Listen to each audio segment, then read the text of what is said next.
Company में invest करते वक्त एक सवाल हमारे मन में जरूर आता है, और वो ये कि क्या हमें किसी कंपनी में उस कंपनी के स्टॉक की जो प्राइस चल रही है उस पर इन्वेस्ट करना चाहिए या नहीं। देखो, किसी भी कंपनी के शेयर की प्राइस हमें पता होती है। हम मनी कंट्रोल पर जाकर या गूगल पर सर्च करके पता कर सकते हैं कि जो कंपनी स्टॉक एक्सचेंज पर लिस्टेड है उनकी शेयर प्राइस फिलहाल क्या चल रही है। ये हो गई प्राइस की बात। अब वैल्यू की बात करते हैं। अगर आपको किसी कंपनी के एक शेयर की वैल्यू पता करनी है तो वो आप कैसे करोगे? उसके लिए आपको निकालना पड़ेगा उस कंपनी का वैल्यूएशन। वैसे कंपनी का वैल्यूएशन निकालने के अलग अलग तरीके होते हैं, उनके बारे में भी हम जल्दी बात करने वाले हैं। अगर आप प्राइस और वैल्यू इनमें कंफ्यूज हो गए हो तो आपको बता दूं कि प्राइस इज व्हाट यू पे and value is what you get. जो आप पे करते हो वो प्राइस होती है और उसके बदले में जो आपको मिलता है वो वैल्यू होती है।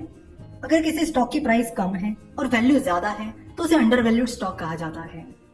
वही सिमिलरली अगर किसी स्टॉक की प्राइस ज्यादा है और वैल्यू कम है तो उसे ओवर वैल्यूड स्टॉक कहा जाता है। स्टॉक मार्केट में आपको कई बार अंडर वैल्यूड स्टॉक्स मिल जाते हैं, और ये इसलिए क्योंकि स्टॉक मार्केट में शेयर की प्राइस लोग डिसाइड करते हैं, और कई बार इमोशंस के बहाव में आकर लोग उल्टे सीधे डिसीजंस ले लेते हैं, जिसकी वजह से शेयर की प्राइस कई बार उसके वैल्यू के मुकाबले बहुत ज्यादा गिर जाती है, तो कई बार शेयर की प्राइस उसके वैल्यू के मुकाबले बहुत ज्यादा बढ़ जाती है। तो इस तरह स्टॉक मार्केट में इन्वेस्ट करने वाले जो इन्वेस्टर्स हैं उन्हें कई बार अंडर वैल्यूड स्टॉक्स की अपॉर्चुनिटी मिल जाती है। अब सवाल ये है कि अंडर वैल्यूड स्टॉक कैसे ढूंढा जाता है, तो हम आगे इसी टॉपिक पर बात करेंगे। किसी भी कंपनी का वैल्यूएशन निकालने के दो मेन मेथड्स हैं। पहली मेथड है कंपेरेबल कंपनी एनालिसिस और दूसरी मेथड है DCF, that is discounted cash flow method. Comparable company analysis में जिस कंपनी का एनालिसिस आप कर रहे हो उसे उसकी जैसी बाकी कंपनीज के साथ कंपेयर किया जाता है। फॉर एग्जाम्पल, अगर आप किसी फार्मास्यूटिकल कंपनी का valuation comparable company analysis method से निकाल रहे हो तो आपको उस कंपनी का प्राइस टू अर्निंग रेशो या price to book value ratio इन्हें फार्मास्यूटिकल इंडस्ट्री की बाकी कंपनीज के साथ कंपेयर करना होगा। यानी अगर आप सन फार्मा का वैल्यूएशन कंपेरेबल कंपनी एनालिसिस से निकाल रहे हो तो आपको सन फार्मा का प्राइस टू अर्निंग रेशो और price to book value ratio बाकी फार्मास्यूटिकल कंपनीज के साथ कंपेयर करना होगा।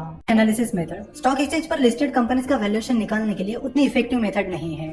अगर आप स्टार्टअप का वैल्यूएशन निकाल रहे हो तो उसके लिए ये मेथड बहुत ज्यादा चलती है। जैसे कि ई कॉमर्स कंपनी का एनालिसिस किया जाए तो उसमें अलग अलग ई कॉमर्स कंपनी का GMV that is gross merchandise value compare करके उनका वैल्यूएशन निकाला जाता है। तो GMV कंपेयर करके ये जो वैल्यूएशन निकाला जाता है ये कंपेरेबल कंपनी एनालिसिस है, जो कि मेनली स्टार्टअप्स में चलता है।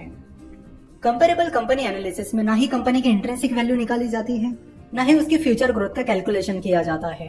तो अगर कंपेरेबल कंपनी एनालिसिस मेथड उतनी इफेक्टिव नहीं है तो फिर वो कौन सी मेथड है जिसे हम यूज कर सकते हैं?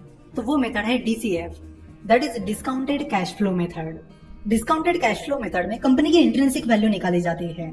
यानी कंपनी की प्राइस तो सभी को पता है, पर कंपनी की जो इंट्रिंसिक वैल्यू है वो निकालने का तरीका है DCF मेथड। इंट्रिंसिक वैल्यू का मतलब है कि कंपनी के फ्यूचर ग्रोथ को देखते हुए कंपनी की स्टॉक प्राइस क्या होनी चाहिए। अगर कंपनी की प्राइस उसके इंट्रिंसिक वैल्यू से काफी ज्यादा कम है तो उसे अंडर वैल्यूड स्टॉक कहा जाता है, और अगर कंपनी की प्राइस उसके इंट्रिंसिक वैल्यू से काफी ज्यादा है तो उसे ओवर वैल्यूड स्टॉक कहा जाता है। डिस्काउंटेड कैश फ्लो मेथड से किसी भी कंपनी के इंट्रिंसिक वैल्यू निकालने के लिए आपको जरूरत है उस कंपनी का फ्री कैश फ्लो पता करने की। जैसे कि हमने पिछले लेक्चर में ही बात की कि फ्री कैश फ्लो का फॉर्मूला है cash from operating activities minus capital expenditures.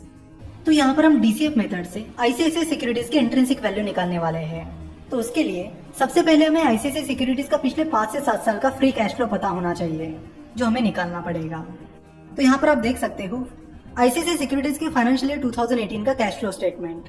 तो फाइनेंशियल ईयर 2018 में ICICI सिक्योरिटीज की cash generated from operating activities 71.1 crore है, और उसका capital expenditure that is purchase of fixed assets है 22.3 करोड़। तो यहाँ पर कैश फ्रॉम ऑपरेटिंग एक्टिविटीज से कैपिटल एक्सपेंडिचर्स माइनस करने के बाद आपको कंपनी का फ्री कैश फ्लो मिलेगा, जो कि आता है 48.8 करोड़।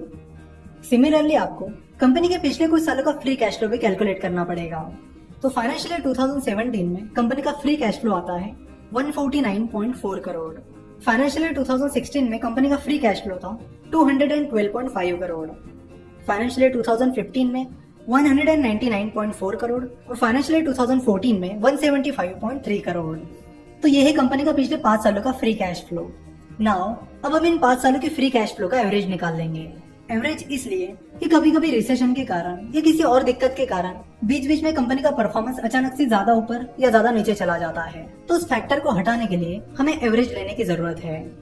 तो यहाँ पर ICICI सिक्योरिटीज के पिछले 5 सालों के फ्री कैश फ्लो का एवरेज है 157 करोड़। नाउ इसके बाद हम समझेंगे नेट प्रेजेंट वैल्यू को। तो आपकी आज की असाइनमेंट है कि नेट प्रेजेंट वैल्यू क्या है ये आपको पता करना है। और नेक्स्ट लेक्चर में हम यहाँ से कंटिन्यू करेंगे। आशा करता हूँ कि आपको ये वीडियो पसंद आई होगी।